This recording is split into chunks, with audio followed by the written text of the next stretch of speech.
What up everyone, Shark here, welcome back to the channel. Got another guide for you today. Today we are going to talk all about infantry in Broken Arrow. Infantry play in Broken Arrow is complex. It can be really challenging to execute. As with every other category, there are tons of unit options, and it's not always apparent what works and what doesn't just by looking at the unit card. I've actually heard from several people early on that they think infantry are underpowered in this game, and while I think it's true that infantry in the open absolutely get obliterated and perhaps don't trade as well as they did in other games like Warno and Wargame, I do think it's the opposite. I think good infantry play is absolutely required in Broken Arrow for success at high levels. Over the last couple weeks, as we've seen the meta develop, because people are still learning things that work and things that don't, the best teams that I've played with and against are those that understand infantry play and have used it to shape the battlefield in their favor. They've got just a ton of team weapons in these woods, and I don't have the indirect to deal with it. I mean, dude, every time I try to get armor in the fight. Wow, even with smoke and APS, it still dies. Once you dig deeper into the infantry play, you'll see there's actually very in-depth infantry gameplay design. It all meshes together, but it requires a balance of units, good understanding of the roles they're meant to play, and the micro or the actions per minute required to keep them in the right position and in the right engagement. When done right, good infantry play forces the enemy to trade points and high-end units for meager or no terrain gains. This can sometimes win you games outright via destruction score, or set you up for the large counterattacks you need to seize terrain and close out tough games. So in this guide, I'm going to walk you through the basics of employing infantry successfully, how to read the infantry stats on the armory page, the roles of different infantry types, and give you some examples of what units fit those roles best. And then we're going to go over a couple examples of good infantry play so you can learn from it and apply it in your own games. Without further ado, let's get to it. To give you some context as we get into some of the more specific infantry details, I want to first outline the general concept of an infantry assault in Broken Arrow. It happens basically over 4 phases. The first one is preparation. This involves reconnaissance to identify the threats and enemy unit locations and inform your unit selection when you decide which units you want to use in the assault, and then a little bit of patience. It can be really tempting, especially getting near the end of a phase or when the enemy is attacking or you think they're vulnerable, to just go for it with about half of what you'd actually want. I've learned over and over again in this game that waiting another minute for a couple additional units to get not just on the field but up at the front line so you can hit all at once will make a world of difference in your engagements. The second phase is closing the distance. This is using a mechanized or a motorized approach, smoke from artillery to break line of sight, terrain masking, line of sight masking via forests or buildings to get close, active protection and smoke on your vehicles to keep them safe while the infantry move up, then unloading your infantry, sprinting into position, and winning your engagements. The third phase are the engagements themselves. It's microing your matchups. It's how you use your control groups and your hotkeys as appropriate to put your infantry in the right position, making sure you're using your CQB infantry to kill enemy infantry and team weapons, your anti-tank infantry to destroy enemy vehicles. You seize the terrain, and then you move into step 4 or phase 4, the reset. That's where you clear the area. At high levels, you can always expect enemy artillery, helicopters, or an armored counterattack against any position that your infantry sees. So what you want to do is immediately disperse your infantry, get to a place where you can occupy defensive positions, you can heal up, and you can reset for the next attack. This theme of kind of surprise kill vanish, if you will, is how you use infantry effectively in Broken Arrow. And it can be extremely punishing for your enemy because, as I've noticed in the last couple of games, bringing new units onto the field can take a long time. Even if you have the points available, units take a while to drive from the spawn point to the point of contact with the enemy.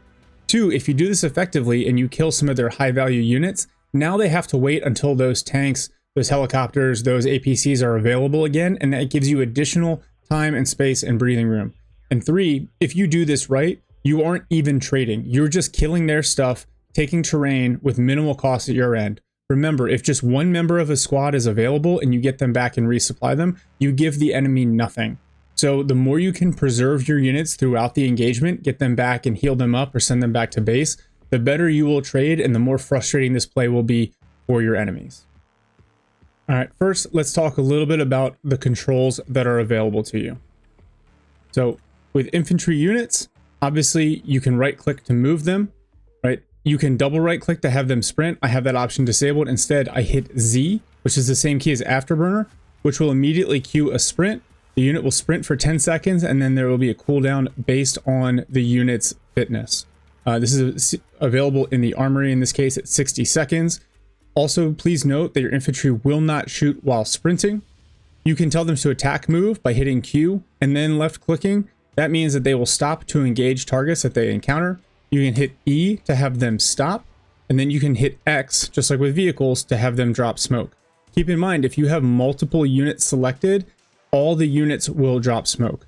To unload a unit, you hit, like in this case with a helicopter, hit U and click. The unit will fly to that point or drive to that point. If it's a ground-based vehicle, it will take the fastest route to that point. It will not take a straight line. To immediately unload a unit that's in contact, double tap U. The infantry will hop out. Keep in mind, this can result in the unit cards getting clumped up, so you may have to zoom in. And if you zoom in on a unit tile, it will center the camera on that unit tile. So something to watch out for from a micro perspective. As you can see, this AMPV drove up. Now it has dropped the unit. I can give it a reverse command and then move the infantry, the Delta Force, into the building. You can also use G with certain units to force fire, and they will fire their weapons at whatever you choose. Right, and then B will be back to base. If you tell infantry units to go back to base, they will immediately start walking. If you want to evac units, the best thing to do is to put them in a vehicle and then have the unit go back to base. Notice for infantry, there's no point in trying to reverse move since infantry armor is not directional. And that's about it. All right, let's go through the armory page and talk about some of the unit statistics for infantry in this game. First off, you have armor. Armor is unidirectional for infantry, so you don't need to worry about side or rear attacks. Standard troops have an armor of 6. Advanced or veteran troops have an armor of 8, right, like the airborne squad. And the elite troops normally have an armor of 10. You can see that sometimes this will come into factor and sometimes it won't. For the most part, small arms will have a penetration of 10 or less, whereas explosives will have a penetration that is higher. Then you'll see the squad health and the number of individuals in the squad. The standard is 5 hit points per soldier. So as the health goes down and the squad loses squad members, that will actually decrease their damage as these weapons are taken off the battlefield. Then you have the sight range, right? So elite units or reconnaissance units will have greater sight range. You have the stealth rating, right? So sight range divided by stealth rating gives detection range. Keep in mind your stealth rating is doubled when you are in cover. That means in a building or in woods. Forests also give stacking line of sight bonuses, something else to keep an eye out for. 18 is your movement speed. I feel like this is pretty standard across infantry. And then weight. Squad size and weight also need to be taken into account when you're determining what vehicle you want to use to move your squad around. Then if the squad has additional abilities, they're listed here on the right hand side. The parachute means airdroppable. The sprint icon means that they have the ability to sprint. Sprints are 10 seconds long. The cooldown varies by squad. In this case, it's 60 seconds for both. And then whether or not the squad has smoke grenade. If the squad also has the ability to laser designate, you'll see this icon here. If you click this switch to flip the panel, you can conduct an in-depth analysis of the weapons on the squad. This is more important when comparing units and comparing loadouts, right, and seeing how the weapons change. A couple things I wanted to highlight. One, small arms can shoot at infantry, vehicles, or helicopters. Keep in mind the penetration does matter.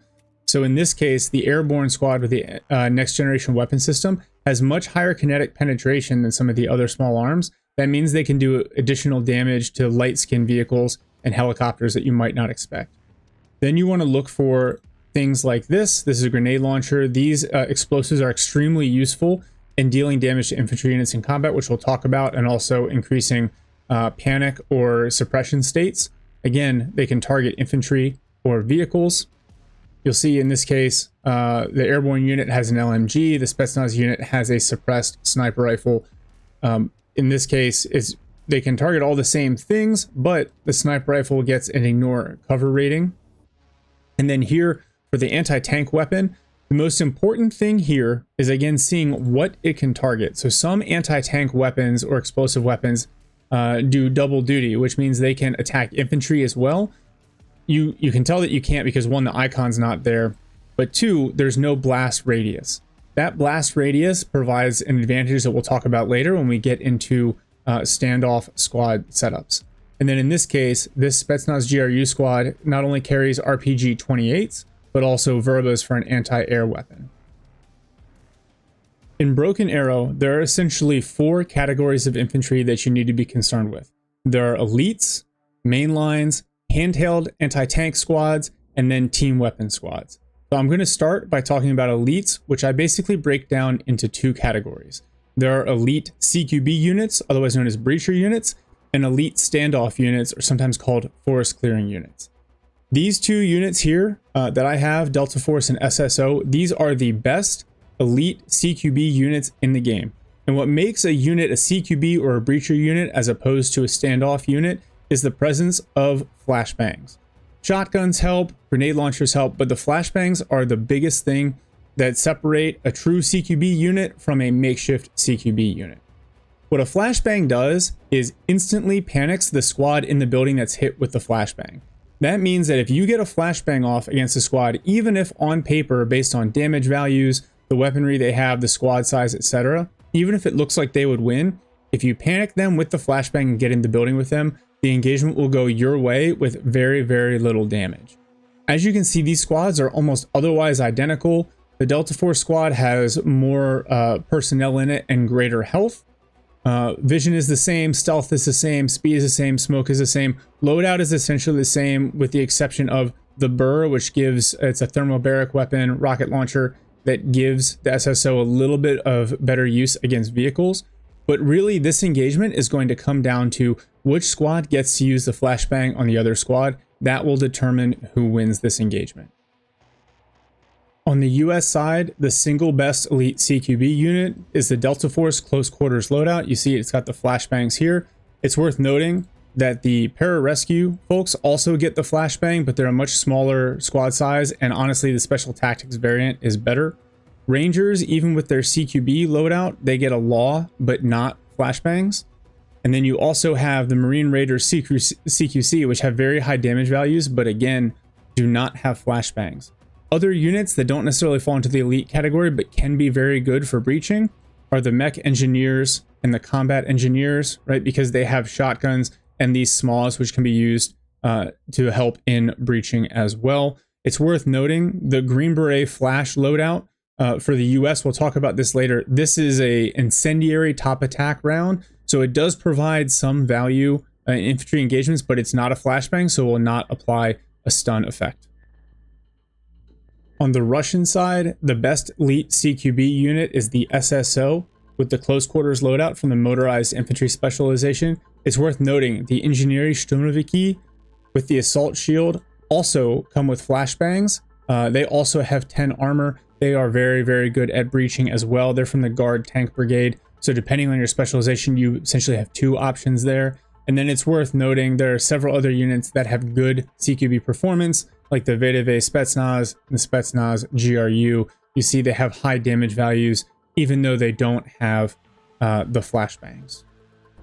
To demonstrate good CQB gameplay, I've identified that there's a unit in alpha. I advance with my Delta Force in the AMPV. Once it takes fire and identify where that unit is hiding, my AMPV pops smoke. I unload the Delta Force. I have them sprint since they have some ground to cover to get to that unit. And then you'll see once they actually get to the building, they immediately clear it. The unit's killed and I can start capturing the point. All right, there's something else on A here. You got the shore no way. Full supplies, Limo. I don't know how they're getting vision on the back line. When you're building your deck, you need to take into consideration how you actually want to get your CQB units to the target. So in this case, this is a US soft armor specialization deck. And these mech riflemen AA, yeah, I like the fact that they have stingers, but really what I want them for is the 1283 AMPV. So if you take a look at this, it seats 12, right? So it'll fit a Delta Force squad in it. It has 2 active protection rounds and a smoke round. I've upgraded it with the Bushmaster and the Javelin. You can debate whether or not that's necessary, but it does provide it some standoff and the ability to at least threaten enemy vehicles. And again, this Brat 2 and Iron Fist APS. Basically, I have these mech rifle AAs here so that I have 4 AMPVs in the deck that can fit the Delta Force guys. Rangers are a smaller squad size, so they can come in on something else, but what I really wanted was an armored personnel carrier with active protection that would allow me to transport my elite infantry right up to the front line. As an added bonus, these Moz squads, because they're only 6 personnel, I can fit 2 Moz squads in a single AMPV. We'll talk about that later when we get into actual case studies and how to apply this as a combined force. On the Russian side, it's a very similar setup, but it's a little bit easier to execute because of the Russian options. So in this case, I've got my SSO squads and they are tied to a K-17 Boomerang. Again, 4 rounds of active protection plus the smoke. And then I also have the Spetsnaz GRU. They're available via the K-17 Boomerang as well. I have them set up, the Spetsnaz squads, with the Verba anti-aircraft build. So between the Spetsnaz GRU and the SSO, I've got good coverage for breaching and anti-air supported by K-17 Boomerang vehicles. The next category of infantry I want to talk about are the elite standoff units, sometimes referred to as forest clearing units. So what's important here, flashbangs matter a lot less, but you do need some sort of anti-infantry explosive. Those explosives are really good at instantly panicking and suppressing infantry. And then the other main consideration, besides squad size, is optics and stealth rating. What you really need these units for is to go through and clear wood lines of enemy team weapons prior to an armored push. And what that really comes down to in a lot of cases is your unit spotting the enemy's unit first and getting those first couple shots off. The explosive weapons will instantly panic and suppress those units, allowing you to clean up and get engagements that go in your favor. So for a couple of examples here, the Green Berets are much smaller on squad size, but they have this M202 flash, which despite its name is actually not a flashbang launcher, but an incendiary launcher, as opposed to the GRU here, same vision range, twice the squad size, but a little bit less stealth. They, though, have a lot of flexibility in that they have RPG-28s and Verbas as well. They get their explosives from the GP-34, the under-barrel mounted grenade launcher. So in this case, both of these units are going to trade really, really well against standard or mainline infantry in the wood line, and exceedingly well against team weapons once you close the distance. You spot the enemy first, you basically win that engagement and keep moving. On the US side, some of the best units for this elite standoff forest clearing role are the Green Berets with the M202 flash loadout, the RRC Rangers with their standoff loadout. They also come with a pretty decent anti-tank weapon, so they can deal with light vehicles in the woods as well. The Rangers and the Airborne NGWS are a little bit less proficient, but better all-rounders. Airborne have really fantastic range and penetration with their NGWS, as the Rangers have a little bit better close-range performance. And then also Marine Corps Force Recon or Marine Raiders in their standoff build. On the Russian side, the best elite standoff units are your VDV Spetsnaz from the VDV Brigade with the Bobr thermobaric launcher, the Spetsnaz GRU from the motorized brigade with essentially any of their loadouts depending on what you think you need, and the Chornya Berety from the coastal troops with the thermobaric launcher. Keep in mind that some of the best force clearing units may be found in the Recon tab, vice the Infantry tab. Now, to use elite standoff infantry, you don't normally need a heavy-duty APC. Instead, you can use lighter vehicles or helicopters. Really, you're just trying to get that unit to the edge of the wood line, and then you can use it to attack move through the wood line to clear out team weapons, mainline infantry, etc. In this example, I basically identified a pocket of enemy team weapons while I was conducting an assault on a separate point. I have my APCs advance with an SSO squad inside. The APCs have some ability to protect themselves and also close with the team weapons. And then once I get in tight and I pop smoke, I have the SSO get out and they quickly make complete work of the enemy's team weapons.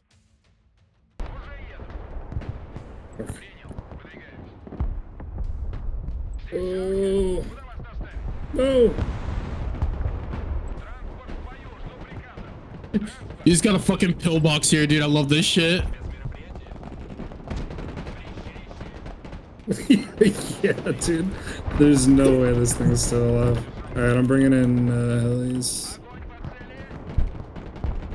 I got anti-heli coming up. I'm just Right clean. towards- Oh man, I right just towards, cleaned all his stuff up in the woods here. When it comes to deck building considerations for elite standoff troops, keep in mind that because you're not necessarily using these troops to roll right up to a fortified position, rather you're just trying to infill them to a spot where they can begin their attack move through the tree line.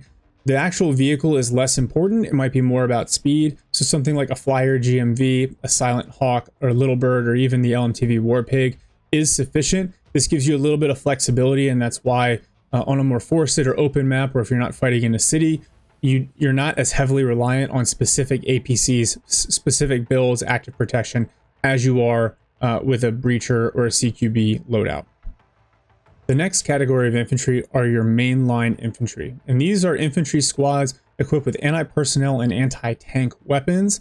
They're primarily designed as cheap units that allow you to hold terrain or prevent backline capping, harass recon units.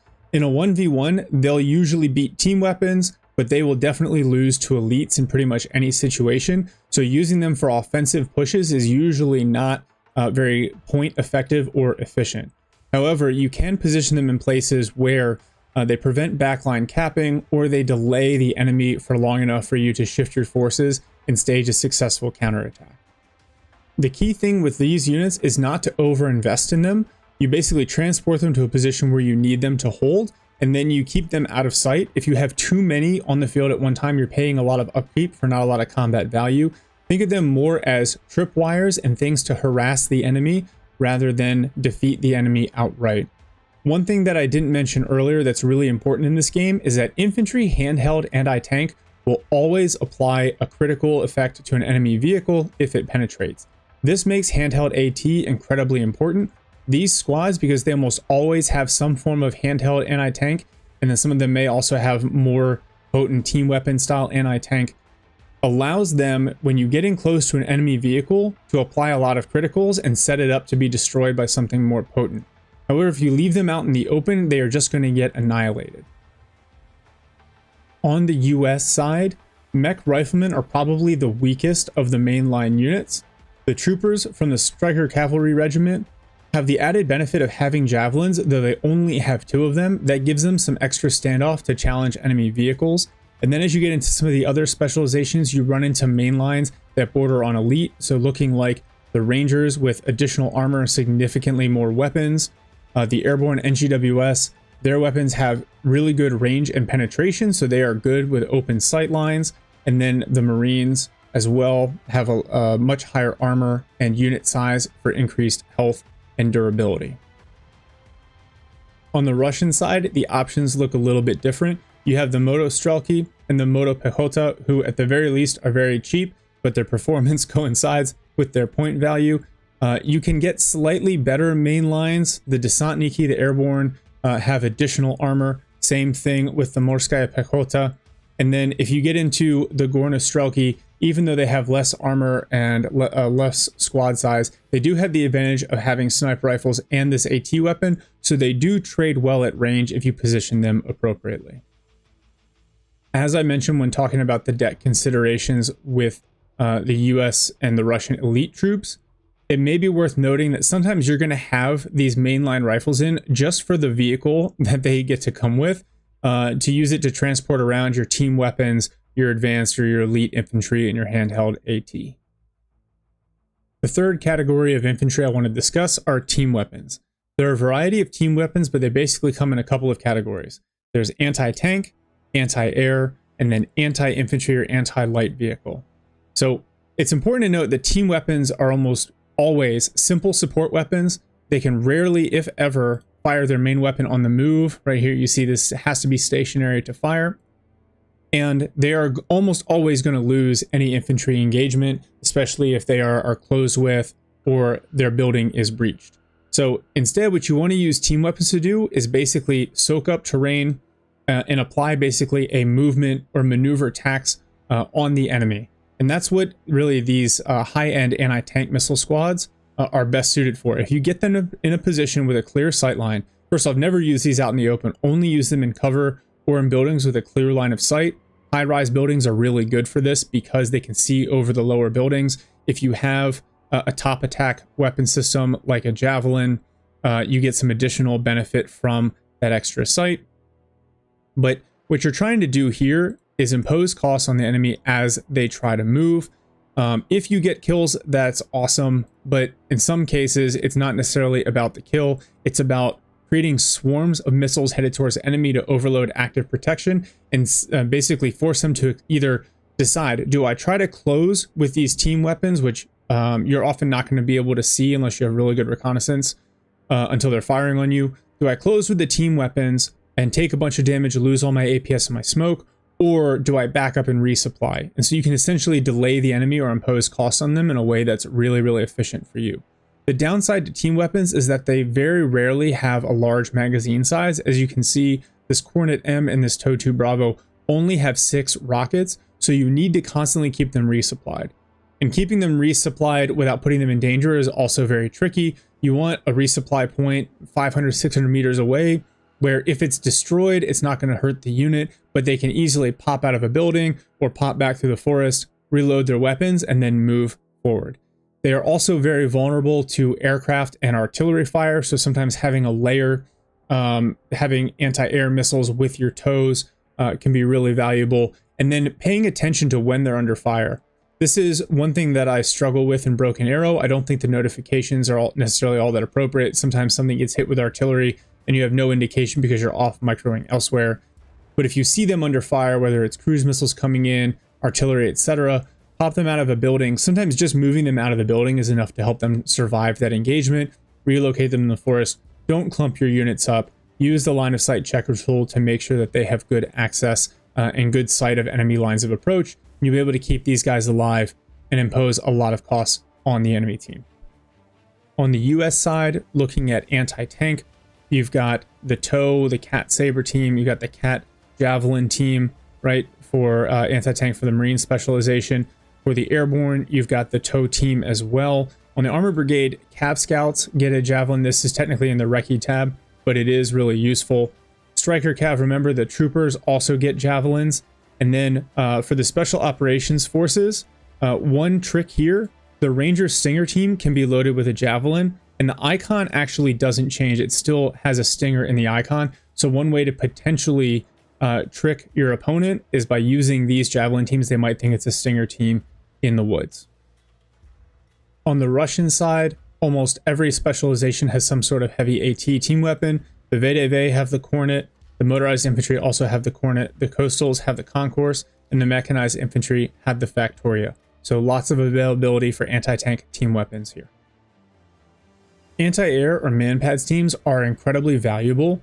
For the most part, they have about a 2,000 meter range across the board, but remember they have no radar requirement, so they can't be hit with SEAD or noticed by SEAD aircraft.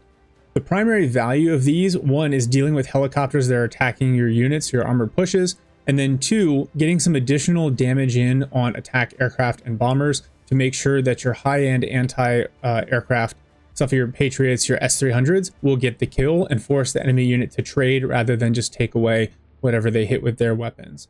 So examples on the US side, you have the Mech Rifleman AA, which I mentioned in a previous build. I like having these for the Stinger, but I also really like having them for the AMPV, which is the vehicle that they can come in. The Stinger team also has essentially the same thing, the 92F Stinger 1800 meters. The AA troopers get the same. And then on the soft side, the Rangers have the option for a Stinger. However, the best option is actually the Special Tactics team. It's got the 92J Stinger, which has an extra 2,000 meter range, and they come with 4 shots. Plus, they have a pretty high stealth rating and good line of sight. The important thing for Stinger missile teams is to keep them resupplied because they will run through their weapons relatively quickly if the enemy's using a lot of helicopters, and keeping them in buildings or in forests where they have clear line of sight to deal with enemy helicopters and aircraft. On the Russian side, the VDV, the motorized infantry, and the mechanized infantry all get Igla teams, which slightly outperform the Stinger. The Spetsnaz GRU from the motorized infantry can also get a Verba anti-aircraft build, which is slightly better than the Igla. The Verba is also available to the Guards Tank Brigade. The Spetsnaz GRU squad, similar to the Special Tactics team, is particularly mean because it has really good anti-infantry capability. It has the grenade launcher for forest clearing, but it gets this Verba potential, this loadout, or a mixed Verba and RPG loadout, meaning it's kind of the closest thing to a do-everything squad that exists in the game. The last major variants of team weapons are automatic grenade launchers and machine guns. These are essentially really good anti-infantry platforms. Machine guns basically outrange rifles, so they get additional damage, additional penetration, and greater range. So if you can catch infantry units out in the open, you can suppress them before they're close enough to fire back. Grenade launchers have a similar function, but they have a lot of penetration and decent damage, so they're also really good at countering light vehicles, especially when positioned appropriately. It's worth noting that on the US side, the Mark 47 and the Mark 19 grenade launcher are essentially the same, but on the Russian side, the AGS-40 Balkan is significantly better than the AGS-17 Plamya. All right, so here's an example of some team weapon employment and a couple of things I want to highlight. One, you'll notice none of my team weapons are actually on the point itself. They are set back just a little bit to avoid making them obvious targets for bombing and artillery. You've got your ATGMs in a position where they can oversee the most obvious armored avenues of approach. I have anti-aircraft teams set a little bit behind them to provide cover from helicopters and aircraft. And then I also have the AGLs there. And I like putting the AGLs here because, as you'll see, they suppress the Marine infantry even though they're elite and trying to sprint, and they give me time to react with my own infantry, armor, or artillery. The last kind of infantry unit or infantry unit role that I want to discuss are the handheld anti-tank weapons. And these are really, really important in helping with pushes, especially in cities, for a couple of different reasons.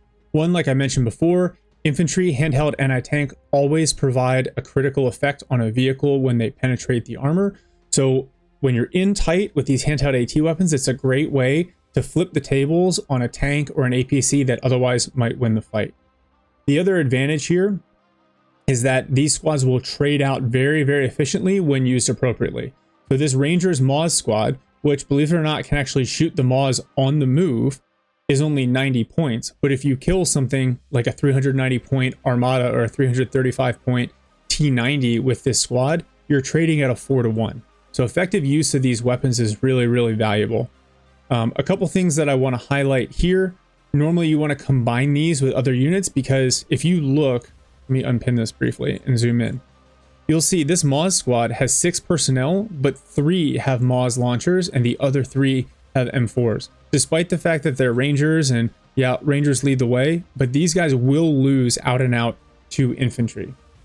It's important though, because they will do a lot of damage to a lot of vehicles relatively quickly, and they bring 18 rockets with them, as opposed to the 2 or 4 rockets that come with your standard AT team weapons. On the US side, the Rangers Maws with the M4 Carl Gustav variant are the best handheld AT squad that the US have to offer. They get 18 of these rockets, 600 meter range, 3 launchers, and with a 6-man squad size, you can fit 2 of these teams into a single AMPV, which helps them accompany breaching units for close-in work in cities. It's worth noting that the Airborne and GWS squad also gets access to the Maws, so they only get 6 rockets, and the Marine Raiders have the same story, but they at least get 8 rockets. On the Russian side, the best handheld AT squad is actually a recon unit. It's the Diversanti with the RPG-30 from the Ambushers loadout. It has good penetration and damage, but the RPG-30 also ignores active protection, which means that these rounds will actually hit as long as you maintain line of sight for the shot.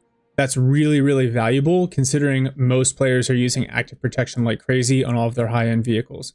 Other units that have really good values for handheld AT, you've got the RPG-29 Vampire. They carry 12 rockets, good penetration and damage. They can also fire on the move. The Guard motor rifles have the RPG-28, which does hit really hard, but they only carry 4 of them. However, they are a pretty cheap squad. And then, as always, the Spetsnaz GRU. If you have them specialized in the RPG-28 loadout, they get 6 rockets. You can also have them in a mixed Verba and RPG loadout. But again, the RPG-28, 900 penetration, 10 damage, very, very dangerous against enemy vehicles. In this example, following a successful breach and clear by my CQB units, the enemy counterattacks with armor. Fortunately, I had several Ranger Maws squad nearby, so as the tanks approach and pull onto the point, I'm throwing those squads into buildings. Now watch as they aim and fire really fast, and just stack up criticals against these tanks that allow us to eventually halt the push, destroy the tanks, and counterattack again. That's not a motto. I'm coming to help with that. And in another example, kind of an unfortunate example of what not to do, I see these Ranger Moz squads in the open. I pursue with the Barbarous, and because they're not in cover between the Barbarous and the Engineering Sturmoviki squad, they get completely annihilated. Remember, always keep your Handheld AT in cover.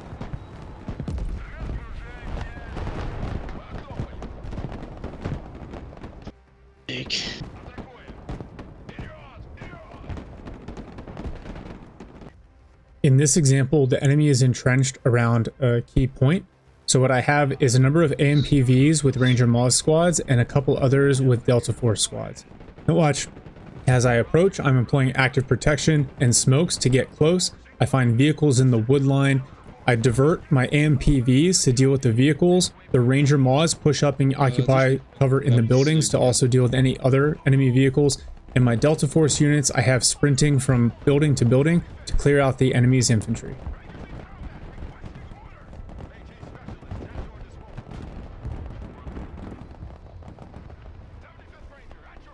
Wow, it's so hard to micro some of these units in these buildings. Yeah. As I mentioned in the video, there's a lot of micro involved, and sometimes it can be difficult to select the correct unit, so you may have to zoom way in when conducting an attack like this.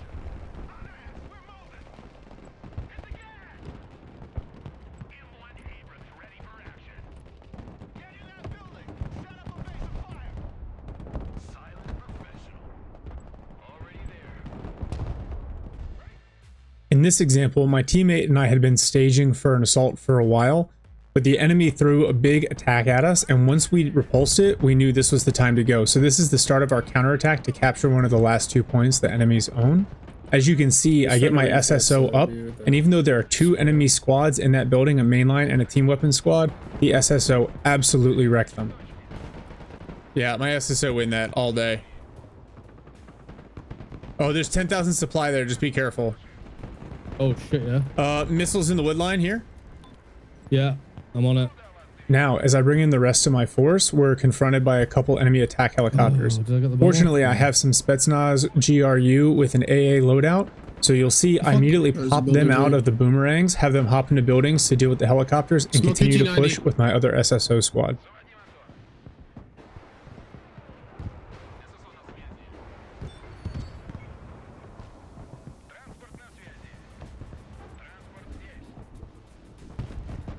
Once the point is secured, I start to spread out my forces and reconsolidate and prepare for an additional push, as well as enemy counterattacks. This one comes in the form of cruise missiles, which fortunately only go after my AA vehicles and not my infantry. Cruise missiles coming in. Oh shit. Try to hold that shit, boys. And just like that, we trigger sudden death and ended up winning the game. Alright, I think that is all that I've got. I know this was a lot of information. I tried to lay it out in a way that made sense. Please, if I missed anything, if you've got any questions, please hit me up in the comments. I try to respond to every comment or question that you guys have got for me. But that's going to do it for us here, and we'll see y'all in the next one.